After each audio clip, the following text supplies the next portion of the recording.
Okay, this week I'm going to kind of like break apart tools that you can use that you won't find in AA. In AA, you pretty much are told, yeah, you have to go to more meetings, you have to contact your sponsor more, you have to do more service work, you need to do more service work, you need to read the big book more. All your answers are in the first 164 pages of the big book. So basically, you aren't given anything or any tools whatsoever to actually deal with like a life outside of the meetings and everything. So again, if you go to like a meeting and you say, "Hey, look, I have this problem," people just go right around the room and like, "Oh, well, you need to do this," and you need to do that, you need to do this, and basically state like the same things. Like all I said was like more meetings, more service work, more step work, getting into the big books. They don't actually come out and say, "Oh, hey, look, I have experience in this, and like here's how I handle a situation similar to this." They just tell you more stuff right into like the religious BS that's inherent in the program. So that's why like I'm going to go over stuff like with the Smart Recovery Handbook here. Now this one's kind of dated because I got it probably 10 years ago. So this is the you can kind of pause and kind of zoom in, but this is the third edition in 2013. So this edition is like a good 13 years old. But what's great about stuff like this is that it's actually updated. So you're probably going to find a fourth, maybe even a fifth edition too, if you actually go online. Because unlike AA, which still is the same 164 pages today as it was when it was first written down nearly 100 years ago, back in the 1930s. So I don't think you would want to cure cancer or treat your cancer with 1930s medical practices. So why is when it comes to mental health, especially with the substance abuse, why is that any different and everything? So you're going to want to use the most updated versions of stuff to be able to help, in a sense, in cure or maybe overcome your substance abuse.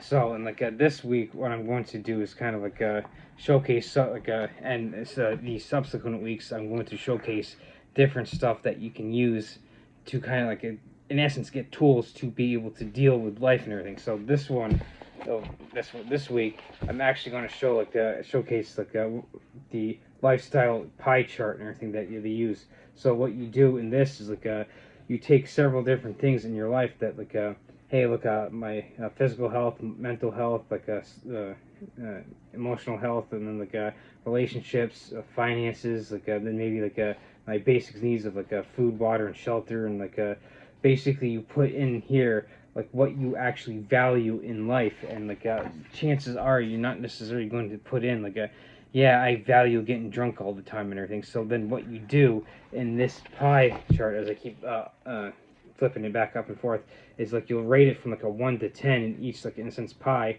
and then you have instead of a complete a regular circle here, you'll see it goes from here to here, up to here, down to there, and then a kind of a squiggly line inside the actual pie chart as you rate yourself. Hey, look, I'll rate my finances at maybe a 7 out of 10 because I got a job and I've been steadily employed at. And okay, so that's where I rate a 7 because I have a steady source of income so that I can support myself. Then maybe I rate my basic needs that I wrote food, water, shelter. Maybe I actually do rate that as a 10. And okay, because I got the source of income for my value of financial freedom that ties into that one of food, water, and shelter and everything. So I got a 10. So because that's taken care of. Then maybe your physical health you might rate as a 5. Okay, well, I'm not necessarily going to the gym right now, so then you get as you get started in that, then it might go up and everything. But initially you might rate a 5 because well, I'm not really into maybe getting into fitness and nutrition in check right now. But you might be focused more on your mental and emotional health, especially when you're first coming off of your substance abuse. Now, I'm big on physical fitness and nutrition and stuff like that, and I got a ton of videos, previous ones that you can get into that can be like, hey, here's stuff that you can use to get, like, in a sense, improve that and everything. So that's what like those videos are about, to helping you improve. Now, does that mean like this whole like pie chart stays static and everything? No, so, because you might do this like especially working with a professional like a therapist or counselor or something. You might do this initially, like, okay, well, like I've been like I just came off like my substance abuse like a couple weeks ago. I'm starting to work with a professional. That initial like a 5 and like a physical like a health and like a nutrition and like a fitness and stuff might be a 5, or like even like a 3 or 4.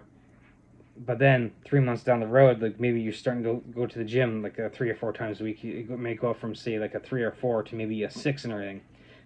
As you're getting into the gym more often, you're starting to get your nutrition in check. And the same goes for like your mental and emotional health. Like you might like put those in one of the pie in the slices of the pie, and like rate it as maybe like a 3 or 4 when you're first starting out, because like when you're first coming out, at least in my experiences, you kind of feel like a piece of shit and everything. Like, oh man, like my life sucks and everything. I gotta do something. As long as you're like, hey, look, I can fix this. As long as I can get help, professional help, and then start getting things in order. So like your physical, mental, and emotional health, you might, like I said, be like you might rate as like a 3, maybe a 4.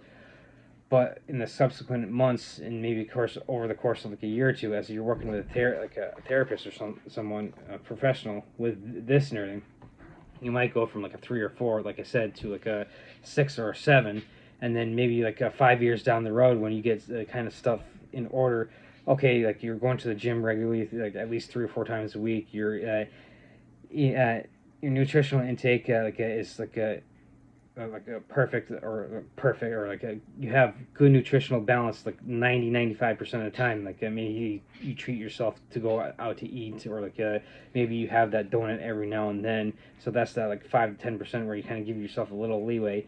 So after a course of the several years, you might put stuff like that, like from when you first start out like at a 3 or 4, you might now be having like 7, 8s, and 9s.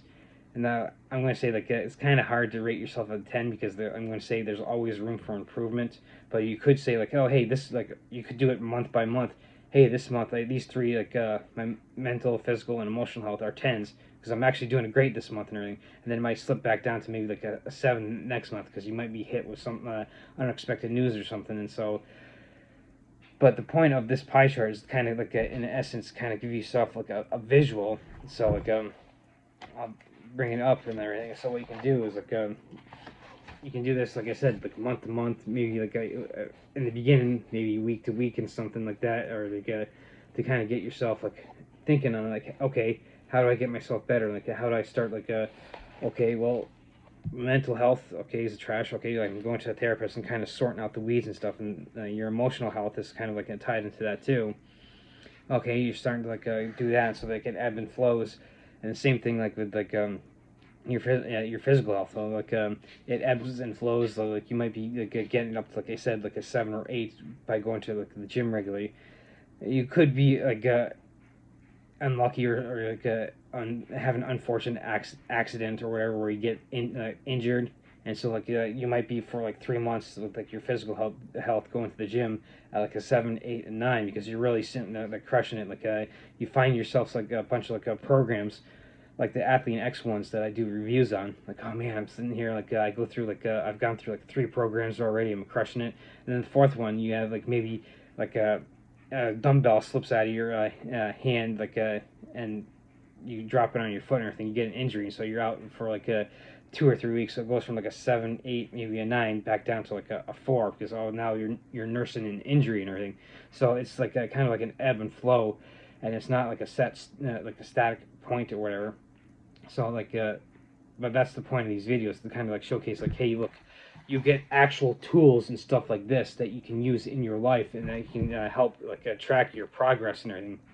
Whereas like versus AA, there is no progress, because you're always told, hey, you need to read the big book more, you need to go to more meetings, you need to do more service work, oh, you need to start contacting your sponsor anymore. And there chances are you're not 99.9% of the time you're not going to like find answers, especially some with the AA based on like a 1930s religion. So I've stated before that hey, look, you want to kind of get religion out of mental health.